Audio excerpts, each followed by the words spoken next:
Fala Fiel, vazou os bastidores de tudo que aconteceu no vestiário na treta entre Memphis Depay e Gustavo Henrique, logo após a partida, aquele vexame na Libertadores na última quarta-feira, e você vai saber tudo no vídeo de agora. E o Coringão, que já tem dois nomes na sombra de Ramon Dias, caso ele tropece contra o Santos na Neoquímica Arena na semifinal do Paulista nesse domingo, ele pode dar adeus ao Corinthians, e um desses nomes está sendo bem rejeitado pela Fiel, e eu quero saber a sua opinião no vídeo de hoje. E também Vitória, a jovem corintiana de 17 anos que foi morta brutalmente em São Paulo, lá no interior de Cajamar, vai ser homenageada na partida de Corinthians e Santos, você vai saber tudo também. Se inscreva aí no canal, deixe o seu like nesse vídeo para fortalecer o nosso trabalho. Se você é Corinthians, ajuda aí nesse like e vamos pro vídeo. Agora é um momento crucial na temporada do Corinthians. Nenhum novo erro será permitido, caso contrário vem eliminação ou eliminações na Libertadores e no Campeonato Paulista. Mas antes de pensar na missão quase impossível, no meio da próxima semana, o Timão tem compromisso diante do Santos, nesse domingo às 6h30 da tarde em Itaquera, podendo voltar a uma final de Paulistão, algo que não acontece desde 2020. Depois da derrota por 3-0 para o Barcelona, o clima esquentou no vestiário ainda no Equador. Os jogadores entraram em discussões um pouco mais acaloradas, principalmente pedindo uma mudança de postura visando essas duas decisões próximas no Corinthians. Dentro de campo, o técnico Ramon Dias pode ter dois reforços pelo menos no banco de reservas. E os dois são volantes, começando pelo venezuelano José Martínez, que ficou fora desse jogo do meio de semana por causa de um inchaço no joelho. Ele está se recuperando muito bem, assim como o Ranieri, que tem uma lesão grau 2 na coxa, está fora mais ou menos 2 semanas e pode pintar entre os relacionados. O Corinthians deve esquecer esse esquema com 3 zagueiros, voltar com uma linha de 4 defensiva e também com a possibilidade da entrada do lateral esquerdo Angileri. No meio de campo, Carrilho deve voltar aos titulares. A equipe ainda treina mais uma última vez nesse sábado para definir aí sim os 11 atletas que começam o clássico contra o Santos. Vai ser um jogo complicado, né? E para eles também. A gente está em casa. A gente é muito forte em casa, a gente tem um elenco muito qualificado e vai ser um jogo difícil para as duas equipes. Corinthians que não perde do Peixe há 3 anos em Itaquera e também não perde na Arena, atuando como mandante há 20 jogos, desde agosto do ano passado. São alguns números que tentam tranquilizar a Fiel nesse momento tão conturbado. Historiadores contam que a expressão fiel passou a ser usada para definir a torcida do Corinthians nos anos 40, quando os alvinegros, durante uma partida, estenderam uma faixa apoiando soldados brasileiros enviados para a Segunda Guerra Mundial. Mas foi nas décadas seguintes, em que o Timão ficou quase 23 anos sem levantar um título, que a denominação ganhou de fato muita força e passou a se confundir com a própria alma do clube. Lotar estádios nos tempos de jejum virou rotina, como na semifinal do Brasileiro de 76 contra o Fluminense. Eram 70 mil corintianos no Maracanã. Já em 1977, quando o Corinthians finalmente saiu da fila, ganhando o Campeonato Paulista, foi registrada a maior média de público da história do clube em uma única competição. 47.034 pessoas por jogo, sendo 83.145 nos clássicos com torcida dividida contra Santos, Palmeiras e São Paulo, e 46.433 torcedores em partidas como mandante diante dos demais times. Torcedor do Corinthians, parabéns, parabéns da Rede Bandeirantes de televisão. Ali você tem públicos significativos contra adversários menores em casa. O Corinthians tinha perdido um jogo em Jaú, do 15, de 3-0. O jogo seguinte, com o Botafogo de Ribeirão Preto no Pacaembu, deu mais de 50 mil. Então isso é significativo. Sabia da importância do que é você ter esse contato, interagir com o torcedor. E eles sempre foram o 12º jogador. Porque em 77 era uma loucura, né? As pessoas levavam bandeiras feitas em casa.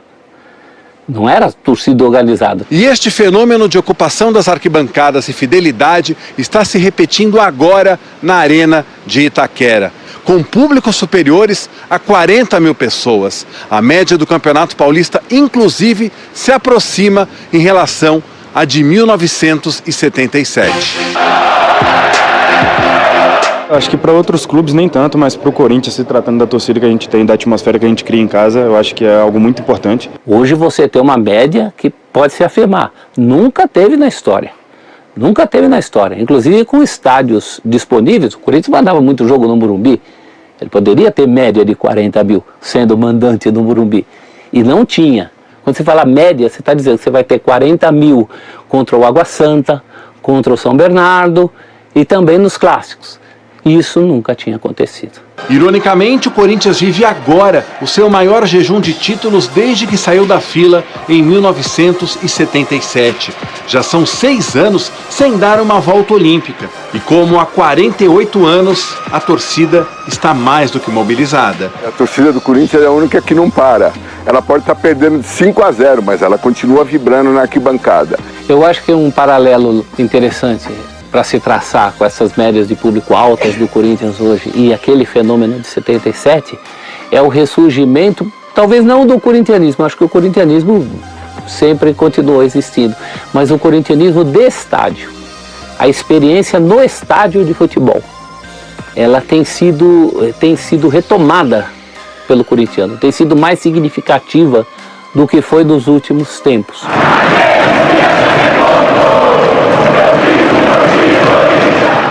Fiel, e Ramon Dias pode já estar preparando a sua mala junto com seu filho Emiliano para estar voltando para a Argentina caso ele tropece contra o Santos nesse domingo na Neoquímica Arena, na semifinal do Paulistão.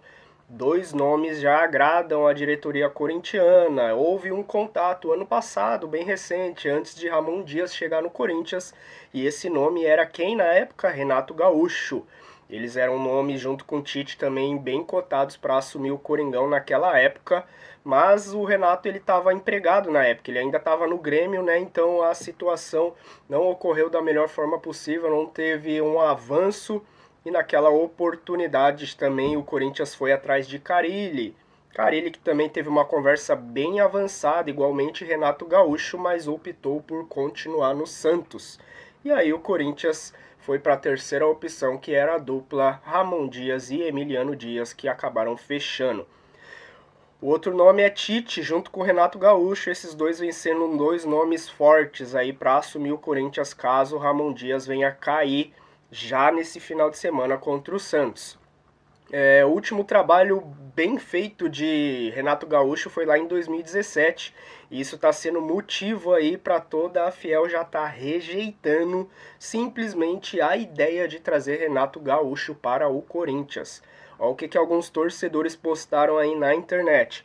O último bom trabalho do cara foi lá em 2017, sempre se mostrou ser fraco taticamente. Não queremos Renato Gaúcho no Corinthians, e uma das coisas que a Fiel vem reclamando bastante de Renato Gaúcho é que ele é limitado taticamente, nada mais do que um Ramon Dias do Brasil, Ramon Dias Emiliano sendo argentino, e eles estão rejeitando, falando outras coisas também, como ele é pior ou igual Ramon. Renato não é técnico, ele é boleiro, por isso ele só consegue bons trabalhos lá no Grêmio, que é a sua casa. E Ramon Dias hoje é melhor que Renato Gaúcho. Se for para contratar o Gaúcho Carioca, eu prefiro continuar com o Burro Dias mesmo. Outros comentários da Fiel aí na internet. E aí, um desses nomes agrada. Eu também vejo bastante comentários da Fiel rejeitando Tite.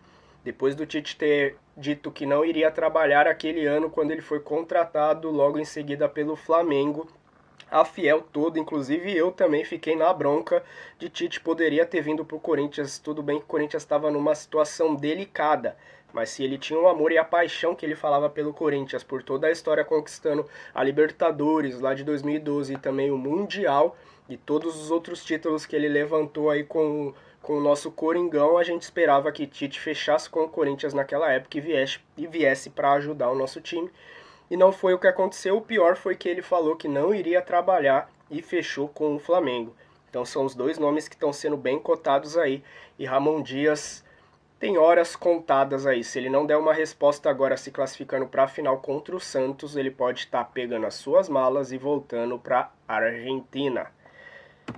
Pelo menos isso eu daria graças a Deus. Não sei você, deixa aí nos comentários sobre essas duas opções que o Corinthians vê como futuros técnicos. E já assumiria o timão para o jogo contra o Barcelona de Guayaquil na Neoquímica Arena, e a Fiel promete invadir aquele lugar, como sempre faz. Corinthians teve bastidores dessa treta entre Gustavo Henrique e Memphis Depay revelados. E algumas informações que foram vazadas na internet são exatamente essas. Eu vou ler aqui para vocês e a gente comenta. 3-0 foi algo para virar o vestiário. E foi o que aconteceu. Foi conversado. Essa pessoa, ela conversou com 2 atletas e eles me falaram que a discussão foi forte. Teve o pessoal que era do deixa disso, mas que não teve cadeirada, como a gente trouxe no último vídeo aqui, desmentindo essa situação da cadeirada. Não teve vias de fato, não teve agressão, não teve porrada. Um jogador comprou a briga do outro. Teve um problema entre Gustavo Henrique e o Memphis. O maior problema foi a exposição, que aqui eu entendo que possivelmente foi Memphis Depay que chegou criticando algumas coisas e falando coisas como tipo: ah, esse tipo de erro é inaceitável. Isso não pode acontecer em um jogo como esse. Referindo-se a João Pedro Choca, já estava um clima bem bélico de um apontar o dedo para o outro, e o Gustavo Henrique acabou tomando as dores do menino. O garoto Choca que acabou falhando, marcando aquele pênalti logo no finalzinho do primeiro tempo. Até ali o Timão não fazia uma boa partida, estava 0-0, mas conseguia se defender. Até então o Hugo Souza não tinha passado nenhum sufoco na partida, até que o garoto, menino... A gente não pode cair em cima do moleque, né, gente? A gente não pode simplesmente falar que não é um bom jogador. Ele vinha fazendo ótimas partidas, a gente sabe da pressão. A torcida do Barcelona também invadiu lá o estádio fazendo pressão, um jogo difícil, eliminatório. E o menino acabou ali se atrapalhando fazendo pênalti. Mas pelo que a gente entende dessa matéria, Memphis Depay chegou criticando, não falando nomes nem nada, mas deixando bem exposto o menino Choca. E foi aí que Gustavo Henrique entrou na parada, tomando as dores do menino e defendendo, e aonde começou a rincha, a discussão aí entre Memphis Depay e Gustavo Henrique. Mas até então não teve cadeirada, não teve agressão, simplesmente foi ali no final da partida um apontando o dedo pro outro, falando de um erro do outro, uma postura de um outro, e os jogadores se cobrando entre si. Mas o que aconteceu foi que algumas frases do tipo, como foram faladas aqui, acabou revelando algum alvo nessa conversa, e era o menino Choca, e aí Gustavo Henrique não aceitou, por ele ser novato, tá chegando agora no profissional do Corinthians, e um erro que, infelizmente, qualquer jogador pode estar sujeito a cometer. Quem entra em campo vai cometer erro, e aí foi esse um pouco dos bastidores. E deixa a sua opinião aí nos comentários, mas pra mim que pelo menos isso venha trazer de volta a alma desse time, pelo menos um pouco que a gente viu no final da temporada passada, que eles venham se resolver, como eu falei no vídeo anterior, dentro do vestiário, para que isso venha se refletir dentro de campo, que não venha rachar elenco, que não venha trazer situação desagradável a ponto de destabilizar o time, né?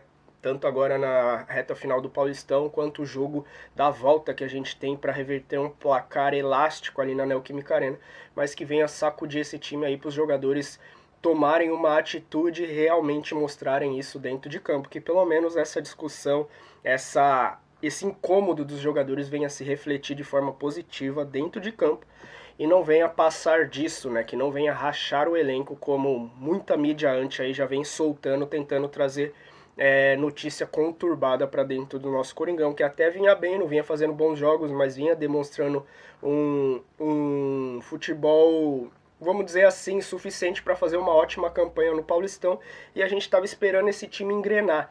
E agora de uma hora para outra, depois do 3-0 contra o Barcelona de Guayaquil, parece que desmoronou e virou uma crise total.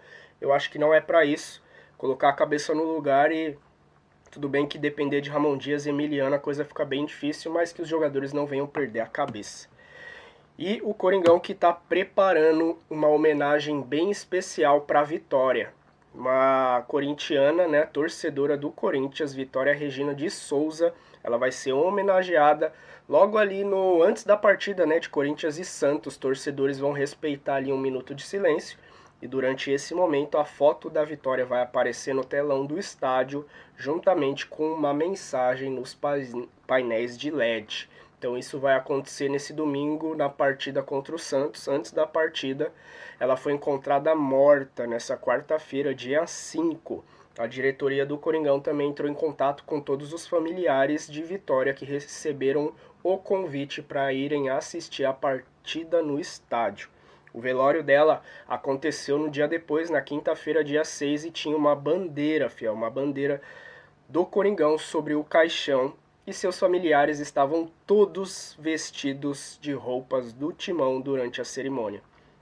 Para entender um pouquinho esse caso, um cão farejador da Guarda Civil, Municipal, encontrou o corpo de Vitória a cerca de 5 quilômetros da casa dela, lá na zona rural interior ali de Cajamar, na Grande São Paulo. Ela estava nua, com o cabelo raspado e apresentava ferimentos que pareciam ser de faca.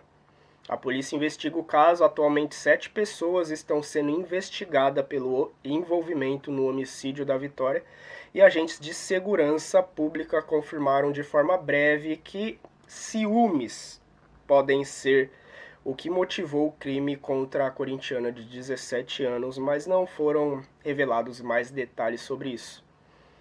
Eu sou pai, não sei você aí, mas eu vejo algo desse tipo. Minha filha vai para 9 anos agora e é inacreditável como tem pessoas tão más por aí, com tanta raiva no coração a ponto de fazer algo desse tipo. Então, o vídeo para por aqui, fiel. Espero que você tenha gostado do vídeo, que Deus venha te abençoar. Se inscreva aí no canal, deixe seu like, que Ele te proteja e te guarde aonde você for. E vamos pro estádio aí nesse final de semana apoiar o Coringão, que apesar de tudo a vida segue. E vai ser uma grande festa, tanto pro Coringão. Nós vamos para essa final, independente de todo o caos aí, toda a dificuldade, nós vamos para essa final e vamos levantar esse título, eu acredito. E vai ter uma homenagem linda aí pra Vitória. Até o próximo vídeo. Valeu.